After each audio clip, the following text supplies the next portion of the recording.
ધોરણ 12ના વિદ્યાર્થીઓનું સ્વાગત છે. ભૌતિક વિજ્ઞાનના પ્રકરણ નંબર 3ના લેક્ચર નંબર 3માં આ લેક્ચરમાં આપણે ઓમના નિયમની વાત કરીશું. ઓમ નામના વૈજ્ઞાનિકે ઓમનો નિયમ શોધેલો. સૌથી પહેલા તો નિયમ શું કે છે એની થોડીક ટૂંકી વાત કરીએ.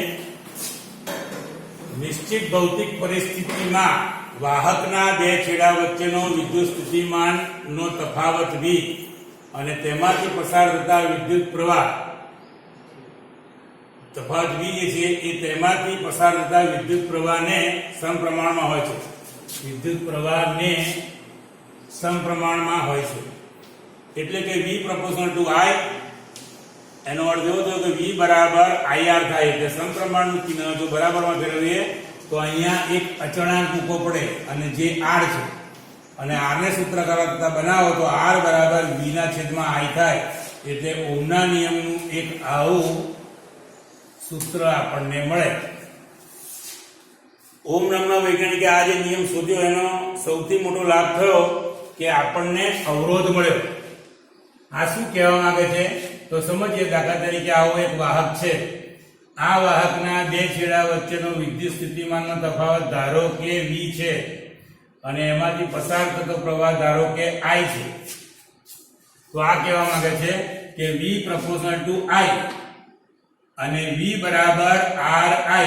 અહીંયા સમપ્રમાણનું ચિહ્ન બરાબરના ચિહ્ન કરે તો અચળાંક મળે. અથવા તો આને જુદી રીતે આમ પણ લખાય કે જો v વિદ્યુત સ્થિતિમાનનો તફાવત એપ્લાય કર્યો હોય અને એમાંથી પ્રવાહ I પસાર થતો હોય તો v over I નો ગુણોત્તર અચળ રહે છે અને આ જે અચળ મળે છે તે કોણ છે તો તે વાહકનો અવરોધ R છે.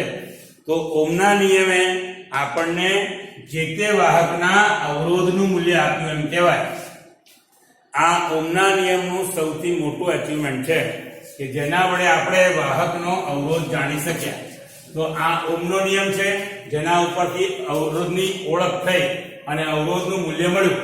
તો વિદ્યુત અવરોધ શું છે? વિદ્યુત અવરોધ ને અંગ્રેજીમાં ઇલેક્ટ્રિક રેઝિસ્ટન્સ કહેવાય, જેને કેપિટલ R વડે દર્શાવાય છે, જે અહીં દર્શાવ્યું એ પ્રમાણે.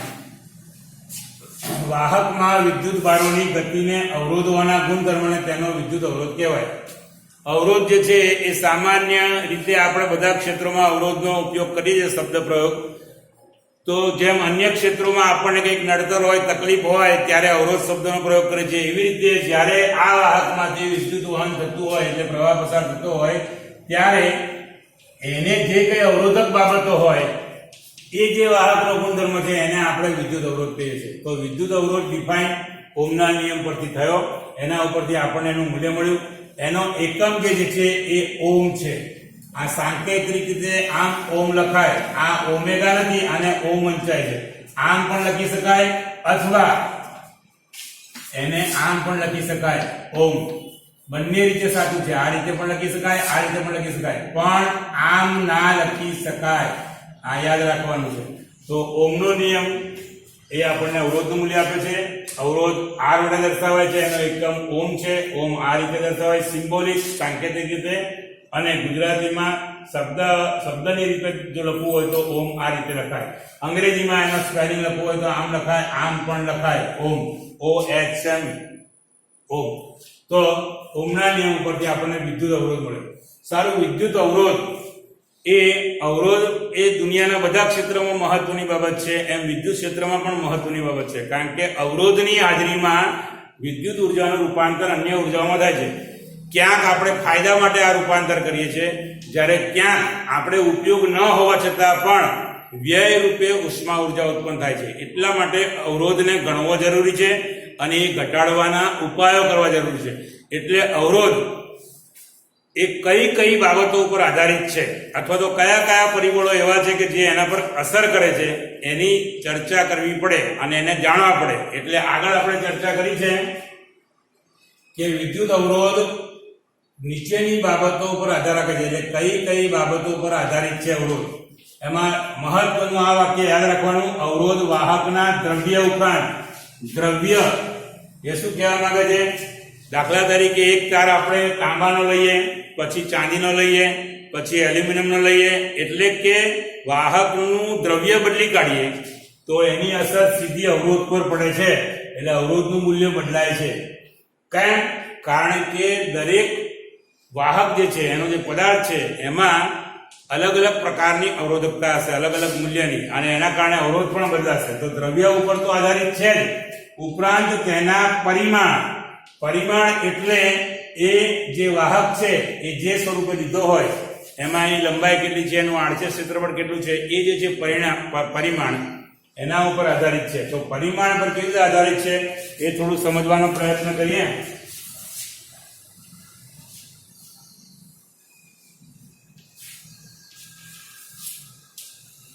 સૌથી પહેલું, વાહકનો અવરોધ તેની લંબાઈના સમપ્રમાણમાં છે, એટલે કે r proportional to l અથવા r સમપ્રમાણ છે l. વાહકનો અવરોધ એટલે કે r તેની લંબાઈ એટલે કે l એના સમપ્રમાણમાં છે. આનો અર્થ, સાદો અર્થ એવો થાય, જો લંબાઈ વધે તો અવરોધ પણ વધે, જો લંબાઈ ઘટે તો અવરોધ પણ ઘટે, અને એના ઉપરથી આપણને r proportional to l નો સંબંધ મળે છે. આ પહેલો સંબંધ છે. આ સંબંધ કેવી રીતે નક્કી થાય? ધારો કે આપણે એક બ્લોક લઈએ વાહકનો, સુવાહકનો, આ પ્રમાણેનો. આ એક બ્લોક લીધો કે જેની લંબાઈ l છે, અહીંથી અહીં સુધીની લંબાઈ l છે, અને આ જે દેખાય છે તેનું આડછેદ ક્ષેત્રફળ એ આડછેદ ક્ષેત્રફળ છે.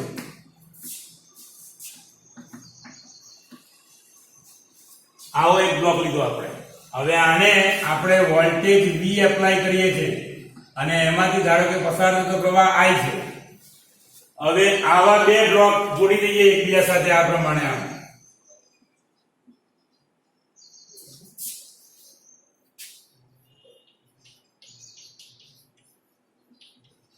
અહીંયા અત્યારે આપણે સમજવાનો પ્રયત્ન કરીએ છીએ કે લંબાઈની અવરોધ પર શું અસર થાય છે. આના જેવા જ બે બ્લોક જોડ્યા છે કે જેમાં દરેકની લંબાઈ l છે અને દરેકનું આડછેદ ક્ષેત્રફળ a છે. તો શું થાય? ધારો કે આનો અવરોધ r1 હોય અને આનો r2 હોય. તો સૌથી પહેલા આની વાત કરીએ r1. તો r1 માટે સૂત્ર બને v/i, કારણ કે એક જ બ્લોકમાં આપણે વોલ્ટેજ v એપ્લાય કર્યો છે અને પ્રવાહ i પસાર થાય. બીજા બ્લોકની જો વાત કરીએ તો લંબાઈ સમાન છે, આડછેદ એનું એક છે.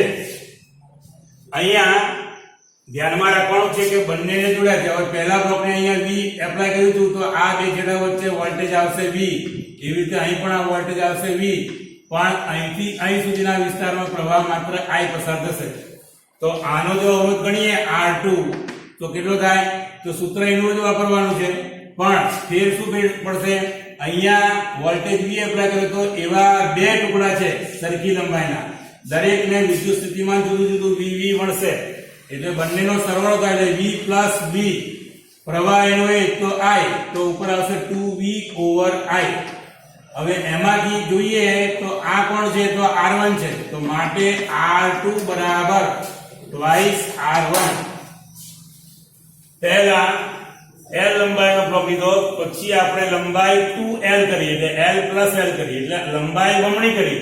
તો ધ્યાનથી જુઓ, અવરોધ પણ બમણો થયો. પહેલા r1 અવરોધ હતો, નવી લંબાઈ બમણી કરતા અવરોધ પણ બમણો થયો. એનો અર્થ એવો થયો કે લંબાઈમાં જે પ્રકારનો વધારો કે ઘટાડો કરીએ એ પ્રમાણે અવરોધમાં પણ વધારો કે ઘટાડો થાય છે.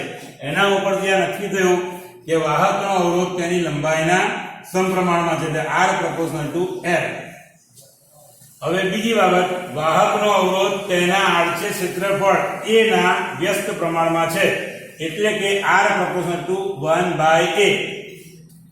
આડછેદ ક્ષેત્રફળના વ્યસ્ત પ્રમાણ એટલે શું? સમપ્રમાણનો અર્થ એવો થાય કે એક રાશિમાં જેવો ફેરફાર કરો બરાબર એવો જ ફેરફાર સામેની રાશિમાં થાય. જ્યારે વ્યસ્ત પ્રમાણમાં એનાથી ઉલટું થાય. વ્યસ્ત પ્રમાણમાં એક રાશિમાં જેવો ફેરફાર કરવામાં આવે એનાથી ઉલટો ફેરફાર સામેની રાશિમાં થાય. તો અહીંયા એવું કહેવા માંગે છે, જો આડછેદ ક્ષેત્રફળ વધે તો અવરોધ ઘટે, અને જો આડછેદ ક્ષેત્રફળ ઘટે તો અવરોધ વધે. આવું કેમ થાય છે એ અહીં સમજવાનો પ્રયત્ન કરીએ ફરીથી આપણે. ધારો કે આ પ્રમાણે એક બ્લોક આપણે લીધેલો જ છે કે જેનો અવરોધ r1 છે, જેની લંબાઈ l છે અને આડછેદ ક્ષેત્રફળ a છે. તો r1 બરાબર શું થાય અહીંયા? તો ભાઈ v ના છેદમાં i, કારણ કે વોલ્ટેજ એપ્લાય કર્યો છે v અને પ્રવાહ પસાર થાય જાય. હવે આ જ બ્લોકને આપણે આ રીતે બે ટુકડાઓમાં વહેંચી દઈએ કે જેમાં આડછેદ ક્ષેત્રફળ અડધું કરી દઈએ આ પ્રમાણે. આમ લંબાઈ એની એ જ રાખીએ છીએ, યાદ રાખો. માત્ર અહીંયા આડછેદ અલગ છે, a/2 છે, અહીંયા આડછેદ અલગ છે, a/2.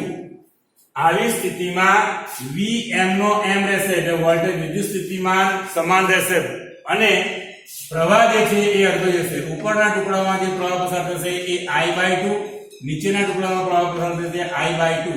તો પરિસ્થિતિ એવી થાય કે R2 બરાબર વોલ્ટેજ m નો m છે, પ્રવાહ અડધો એટલે I ના છેદમાં 2, છેદનો છેદ અંશમાં જાય એટલે R2 બરાબર 2V ના છેદમાં I, અને એમાં V over I બરાબર R1 છે એટલે અહીંયા R2 બરાબર twice R1 એટલે અવરોધ બમણો થયો. પહેલા જે હતો અને આવો સુધારો કર્યો તો મૂળ અવરોધ કરતા અવરોધ બમણો થાય છે, નવો અવરોધ. આ એવું બતાવે છે કે આડછેદ મૂળ જે એ હતું એનું અડધું કર્યું તો અવરોધ બમણો થયો. એનો અર્થ એવો થયો કે અહીંયા વધારો કર્યો, અહીંયા ઘટાડો કર્યો તો અહીંયા વધારો થયો, અને અહીંયા વધારો કર્યો તો અહીંયા ઘટાડો થાય. એટલે કે ઉલટી અસર થાય છે. એટલા માટે શબ્દ પ્રયોગ કર્યો છે વ્યસ્ત પ્રમાણે. એટલે સંબંધ મળ્યો આપણને R proportional to 1/a. આનો બીજો અર્થ એવો પણ થાય કે આડછેદ ક્ષેત્રફળ વધારે ઘટાડીએ તો તાર જાડો કે પાતળો પણ થાય. જો તાર જાડો થાય તો આડછેદ ક્ષેત્રફળ વધે તો અવરોધ ઘટે. એનાથી ઉલટું, જો તાર પાતળો થાય તો આડછેદ ઘટે તો અવરોધ વધે. તો એ પ્રમાણે આપણે સમજી શકાય. તો આ બે મુદ્દાઓ ને આપણે જોડી દઈએ નંબર 1 અને 2 ને. તો 1 અને 2 ને જોડતા આપણને મળે સંબંધ R proportional to L/a. આ સમપ્રમાણતાનું ચિહ્ન બરાબરમાં ફેરવીએ તો ત્યાં આપણે અચળાંક મૂકવો પડે, જે આપણે ρ છે. આ ρ જે છે એ વાહકની અવરોધકતા છે, જેને અંગ્રેજીમાં રેઝિસ્ટિવિટી કહેવાય અથવા તો સ્પેસિફિક રેઝિસ્ટન્સ કહેવાય, અને જેનો એકમ છે ઓહમ મીટર. એસઆઈ એકમ ઓહમ મીટર છે. તો R = ρL/a. આ મહત્વનું સૂત્ર આપણને પ્રાપ્ત થયું કે જે અવરોધ કેવી રીતે વાહકના પરિમાણ પર આધારિત છે. એમાં બે પરિમાણો મહત્વના, વાહકની લંબાઈ અને વાહકનું આડછેદ ક્ષેત્રફળ. તો એના ઉપરથી આ એક સૂત્ર મળ્યું. આ સૂત્ર આપણે યાદ રાખવાનું છે. આ સૂત્ર પણ આપણે યાદ રાખવાનું છે. આ અને આ સૂત્રોની આપણને દાખલાઓ ગણવામાં વારંવાર જરૂર પડશે. હવે એક મહત્વની નોંધ, અવરોધકતા વાહકના દ્રવ્ય પર આધારિત છે. આ એક યાદ રાખવાનું છે. અવરોધકતા એટલે ρ ની વાત ચાલે છે. ρ જે છે એ વાહકના અવરોધ દ્રવ્ય પર આધારિત છે, પરિમાણ પર આધારિત નથી. આ યાદ રાખવાનું છે. ρ અવરોધકતા જે છે એ જે તે ધાતુનો અથવા જે તે પદાર્થનો ગુણધર્મ છે. એ બદલવાથી જ અવરોધકતાનું મૂલ્ય બદલાય. વાહકની લંબાઈ વધારવાથી કે આડછેદ વધારવાથી કે ઘટાડવાથી એને કોઈ ફેર પડે નહીં. તો આ યાદ રાખવાનું છે કે અવરોધકતા માત્ર પદાર્થના દ્રવ્ય ઉપર આધારિત છે, એના પરિમાણ પર આધારિત નથી. જે પદાર્થ આપણે વાહક તરીકે લઈએ છીએ તેની વાત ચાલે. તો આપણને અહીં અવરોધકતાની ઓળખ થઈ, જેને ρ વડે દર્શાવાય છે, જેનો એકમ છે ઓહમ મીટર. અને સાથે સાથે યાદ રાખવાનું છે કે અવરોધકતા દ્રવ્ય પર આધારિત નથી. હવે આપણે આગળ ચર્ચા કરીશું.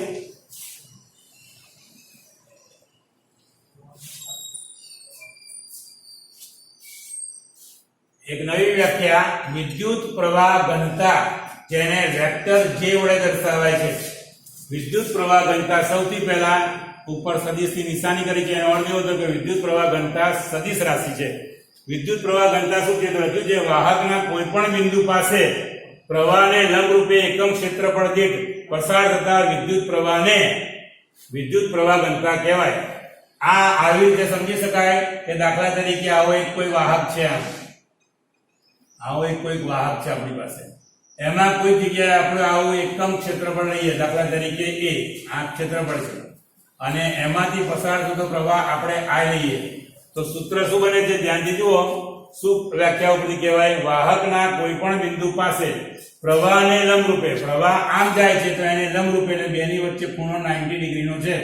તો પ્રવાહને લંબરૂપે એકમ ક્ષેત્રફળ દીઠ, એટલે આ એકમ ક્ષેત્રફળ, એનો અર્થ એવો કે સૂત્રમાં એકમ ક્ષેત્રફળ બોલો કે રાશિ છેદમાં જતી રહેશે. કોઈ પણ સૂત્રમાં છેદમાં રહેલી રાશિને વ્યાખ્યાયિત કરે તો એ એકમ તરીકે ગણી શકાય. તો એકમ ક્ષેત્રફળ દીઠ પસાર થતા વિદ્યુત પ્રવાહને એટલે I ને શું કહેવાય? પ્રવાહ ઘનતા. તો વેક્ટર જે વડે દર્શાવાય છે. અહીંયા સદિશ રાશિ છે અને ક્ષેત્રફળ પણ સદિશ રાશિ છે. તો આવું એનું સૂત્ર મળે તો નીચે સૂત્ર બતાવ્યું છે vector j i over vector a, અને એનો આ સૂત્ર ઉપરથી એકમ બને. ઉપર i એટલે પ્રવાહનો એકમ છે એમ્પિયર અને છેદમાં ક્ષેત્રફળ છે એટલે ઉપરની ઋણઘાત થશે અને ક્ષેત્રફળનો એકમ છે મીટર સ્ક્વેર. તો m⁻², એટલે a એમ્પિયર પર મીટર સ્ક્વેર આ એનો SI એકમ છે. તો પ્રવાહ ઘનતા આ રીતે ડિફાઇન થાય છે અને જે સદિશ રાશિ છે. અહીંયા એક નોંધ રાખવી ઘટે કે I જે છે ભલે પ્રવાહ ઘનતા સદિશ રાશિ છે પણ I જે છે એ હંમેશા અદિશ રાશિ છે. આ હંમેશા યાદ રાખવાનું કે વિદ્યુત પ્રવાહ એ સદિશ રાશિ નથી, એ અદિશ રાશિ છે. ક્યારેક ઘણી વખતે ગૂંચવાડા થાય આપણને, તો ગૂંચવાડાનો ઉકેલ શું એ સમજવામાં આપણે એક વાયર લઈએ દાખલા તરીકે, આમાંથી વિદ્યુત પ્રવાહ પસાર થાય છે. તાર સીધો રાખો તો પ્રવાહ સીધો જશે. હવે તારને આમ ગૂંચળું વાળી દો અને આમાં પ્રવાહ પસાર થતો તો પ્રવાહ ઘણી બધી દિશાઓ બદલતો દેખાય છે. ઇટ મીન્સ ધેટ કે વિદ્યુત પ્રવાહ સદિશ રાશિ નથી, વિદ્યુત પ્રવાહ અદિશ રાશિ છે. એટલે યાદ રાખવાનું કે I એ અદિશ છે અને J એ સદિશ રાશિ છે, કારણ કે એને આપણે ક્ષેત્રફળ સાથે જોડ્યું છે. તો પ્રવાહ ઘનતા સમજ્યા. હવે આપણે ચર્ચા કરીશું પ્રવાહ ઘનતા સાથે અવરોધકતા અને વાહકતા બંનેની. અહીંયા નીચે બે સૂત્રો આપણે મેળવવાના છે. પ્રવાહ ઘનતાનો સંબંધ અવરોધકતા અને વાહકતા સાથે કેવો છે? સૌથી પહેલા ઓહમના નિયમ પરથી આપણે ઓહમનો નિયમ મેળવ્યો. આમાં જો V ને સૂત્ર કરતા બનાવો તો V બરાબર IR અથવા RI થાય. તો અહીંયા આપણે પહેલું લીધું કે V બરાબર IR. આની અંદર આપણે R નું એક સૂત્ર મેળવ્યું છે, R બરાબર ρ L over A. આ મૂલ્ય જે દેખાય છે એને જો આપણે અહીંયા R માં મૂકી દઈએ તો સૂત્ર આવું બને V બરાબર I ρ L over A. અહીંયા ધ્યાનથી જુઓ તો આ બે દેખાય છે આપણને I by A. તો હમણાં સાબિત કર્યું કે I by A કોણ છે? તો પ્રવાહ ઘનતા J છે. તો આનું મૂલ્ય આપણે મૂકી દઈએ અંદર તો સૂત્ર બની જાય V બરાબર J ρ L, કારણ કે I by A ને બદલે આપણે J મૂક્યો પ્રવાહ ઘનતા. અહીંયા આપણે હમણાં અદિશ લીધું છે, પછી આપણે સદિશમાં જોઈશું તો V બરાબર J ρ L મળે. હવે એમાંય પાછું આપણે V બરાબર, તમને યાદ હશે કે E બરાબર V by L. આગળ એક લેક્ચરમાં સમજાવ્યું હતું કે વિદ્યુત સ્થિતિમાન અને વિદ્યુત ક્ષેત્રનો સંબંધ આવો છે અને આના ઉપરથી માટે V બરાબર લખાય EL. તો અહીંયા EL V બરાબર મૂકી દઈએ તો V બરાબર EL મૂકીએ તો આ V બરાબર EL મૂક્યું અને સામે કોણ છે? J ρ L. બંને બાજુએ જુઓ તો L સમાન છે, બંને બાજુથી L સમાન કાઢી નાખો તો એક સૂત્ર મળે E બરાબર J ρ. આ વિદ્યુત ક્ષેત્ર, પ્રવાહ ઘનતા અને અવરોધકતાનો સંબંધ દર્શાવે છે. હવે એને આપણે સદિશ સ્વરૂપે લખીએ તો એ આવું સૂત્ર દેખાય વેક્ટર E બરાબર વેક્ટર J ρ. હવે વેક્ટર J ρ જે છે એમાં ρ જે છે એનો સંબંધ અવરોધકતા અને વાહકતા. હવે એ તમને જરા થોડી ચર્ચા ટૂંકમાં કરી લઈએ.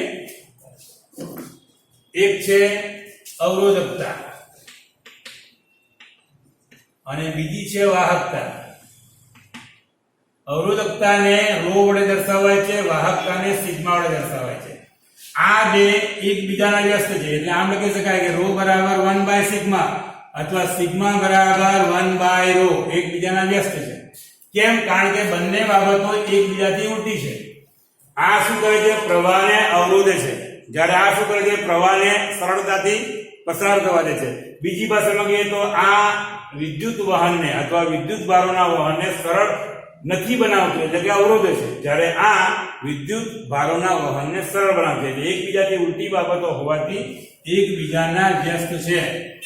એટલે આપણે એકબીજાના વ્યસ્ત હોવાથી એને દર્શાવી શકીએ. બીજું, આનો એકમ ઓહમ મીટર છે. જો વ્યસ્ત કરો તો 1 by ઓહમ. આ યાદ રાખવાનું છે, 1 by ઓહમ. એકમનો વ્યસ્ત કરો તો એને આ પ્રમાણે દર્શાવાય છે, જેને વંચાય છે મો. ઓહમ નો વ્યસ્ત એટલે મો. અહીંયા મોમાં યાદ રાખવાનું છે, અહીંયા અનુસ્વાર કરી શકાય નહીં તો મોડું થાય. એટલે માત્ર મો. આને MHO અંગ્રેજીમાં લખાય તો મો. તો અવરોધકતા અને વાહકતામાં આ ફરક છે. તો મો એકમ. તો જો આનો એકમ અવરોધકતાનો ઓહમ મીટર હોય તો આનો એકમ મો પર મીટર થાય, કારણ કે એકબીજાના વ્યસ્ત છે. તો આ અવરોધકતા અને વાહકતા એટલે મૂળ જે સૂત્ર આપણે મેળવ્યું કે જેમાં દર્શાવ્યું કે વેક્ટર E બરાબર વેક્ટર J rho અને એના પરથી J ને સૂત્ર કરતા બનાવ્યો તો વેક્ટર J બરાબર વેક્ટર E બાય rho મળ્યું. આની અંદર 1 બાય rho છે એને બદલે આપણે સિગ્મા એટલે વાહકતાને જોડી શકીએ. તો સિગ્મા બરાબર 1 બાય rho હોવાથી આપણે એનું મૂલ્ય આ જે મૂલ્ય છે એની જગ્યાએ સિગ્મા લખીએ તો સૂત્ર થઈ જાય વેક્ટર J બરાબર સિગ્મા વેક્ટર E. અને આ જે સૂત્ર મળ્યું એ ઓહમના નિયમને, આ ઓહમનો નિયમ I બરાબર V over I છે, તો એના જેવું જ એક સમતુલ્ય સ્વરૂપ છે ઓહમના નિયમનું. આ યાદ રાખવાનું છે. પૂછવામાં આવે કે ઓહમના નિયમનું સમતુલ્ય સ્વરૂપ લખો તો આ સૂત્ર લખાય vector J sigma into vector E. અને છેલ્લે જે નોંધ કરી છે એ સમજાવી ચૂક્યો છું તમને કે વાહકતા અને અવરોધકતા એકબીજાના વ્યસ્ત છે. સિગ્માનો એકમ શું છે? મો પર મીટર અથવા તો સિમેન્સ પર મીટર પણ લખાય છે આ પ્રમાણે SM(-1) સિમેન પર મીટર. તો આ આપણે આજે ત્રણ મુદ્દાઓની ચર્ચા કરી. ઓહમનો નિયમ શું છે તે જાણ્યું, કોણે શોધ્યો તે જાણ્યું, એના વડે આપણને અવરોધનું મૂલ્ય મળ્યું, અવરોધ કઈ કઈ બાબતો પર આધાર રાખે છે એની ચર્ચા કરી, ઉપરાંત વિદ્યુત પ્રવાહ ઘનતા વેક્ટર J શું છે એની ચર્ચા કરી, અને વેક્ટર J સાથે અવરોધકતા અને વાહકતાનો શું સંબંધ છે અને વિદ્યુત ક્ષેત્ર સાથે શું સંબંધ છે એ પ્રસ્થાપિત કર્યું, અને અવરોધકતા અને વાહકતા કોણ છે અને એના એકમો શું છે તે જાણ્યું. હવેની ચર્ચા આપણે નેક્સ્ટ લેક્ચર નંબર 4 માં કરીશું.